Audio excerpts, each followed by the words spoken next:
So I found the holy grail of a 4TB SSD for your laptop. Now here we've got the crucial P3 Plus. This is a 4TB Gen 4 drive that won't break the bank and offers pretty good performance. Now there are faster Gen 4 4TB drives out there, but the problem with most of the drives on 4TB and above is they're double-sided SSDs and will not fit in your laptop. Here we have the crucial P3 Plus, and they've managed to fit it on just one side of the SSD. Let's open it up and take a look. So opening the box, you can see we have our usual instruction and warranty guides, and then all we have is our SSD and a little screw. Now this is a nice touch because a lot of the SSDs you buy don't supply a screw, and therefore you cannot screw it into your actual laptop or PC. Now taking the SSD out, we can see we've got the nice crucial P3 Plus sticker on the top, which covers the memory chips and the circuitry of this actual SSD.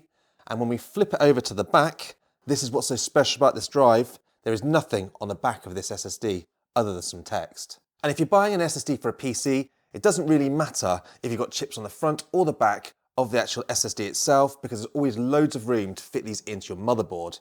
But when you're buying a laptop, many of the laptops have SSD connectors that fit almost flush to the motherboard. And that's where double-sided chips cause a real problem. Now most 2TB drives and under are single-sided, but there's pretty much no other 4TB SSD other than this P3 Plus that is single-sided. So this for me is a massive win and a drive I've been looking for a long time. Now as I mentioned earlier, this is a mid-range drive. It is a Gen 4. We've got read speeds of up to 5,000 megabytes a second and write speeds of up to 4,500 megabytes a second. There are drives out there faster, such as the Western Digital SN850X, which is about 7,000 read and write, but is double-sided and runs a lot hotter than this drive, plus costs you a lot more money. But for me, I'm looking for a drive that's affordable. I can put all my games on it as they're getting bigger and bigger with every release and won't break the bank, and that is this drive. Plus being crucial, you're backed with a 5-year warranty in case this drive does fail. Now I'm going to install this in a couple of laptops to see how well it runs. We're going to install it in Razer Blade 15 from 2022 and my Alienware M.2 from 2023 to see how well it performs. So actually installing the SSD into the laptop itself is very straightforward. The first thing you need to make sure you do is power down and unplug your laptop. Then you'll normally flip the laptop over and unscrew a few screws from the base plate and pry it off. Now both the Alienware M.2 and the Razer Blade 15 that I've tested this in are very easy to get into, and as soon as you remove the base plates, you can see the m.2 slots we're going to install this drive into. Now, with these Gen 4 drives, they do run pretty hot. Some laptops will provide you heat sinks to sit on the drive to keep those temperatures down. Now, the Alienware, unfortunately, only provides you the actual heat sink to your primary drive. So when I'm putting this into my second slot, I have no heat sink for this actual SSD. So we will be testing how well this drive runs without an actual heatsink. But on the Razer Blade 15, once we put it into the slot, it has a bit of thermal tape on the base plate, which actually takes the heat out of that SSD through the base plate and away from the actual SSD itself. So we're going to see how much better that does for the temperatures on the drive. So installing this SSD is incredibly easy. First things first, we unplug the battery to keep it safe. We then pop in our SSD at a very slight angle to seat it home into the connector. Then we push it down and screw it in with either the screw that's provided by your laptop, and if there isn't one there, we use the screw that Crucial have provided us in the box.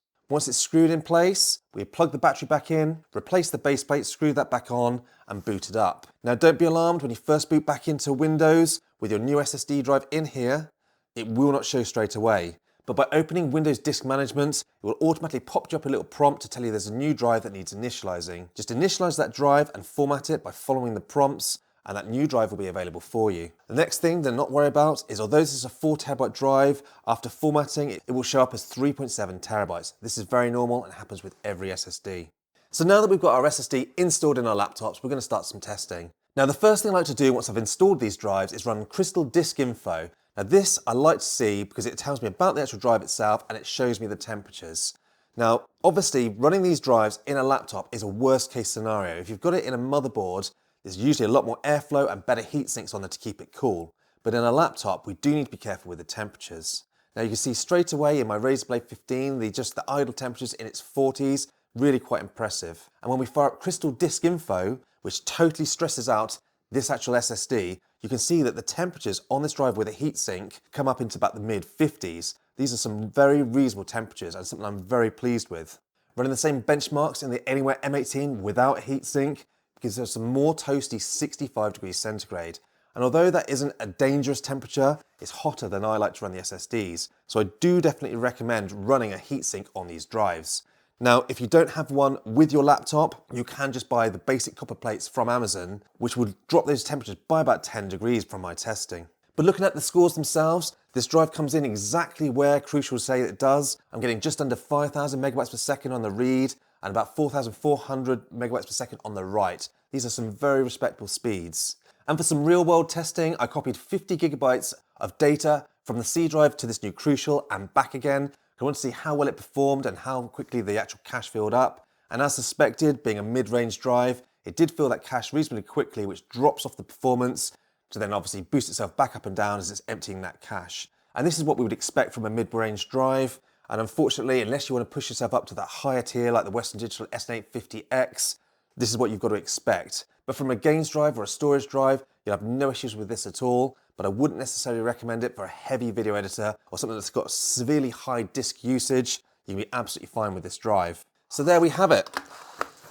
This is the drive I've been looking for a long time. 4 terabytes in a single-sided form factor and at a reasonable price. Something that you couldn't say a year ago in the M.2 SSD space.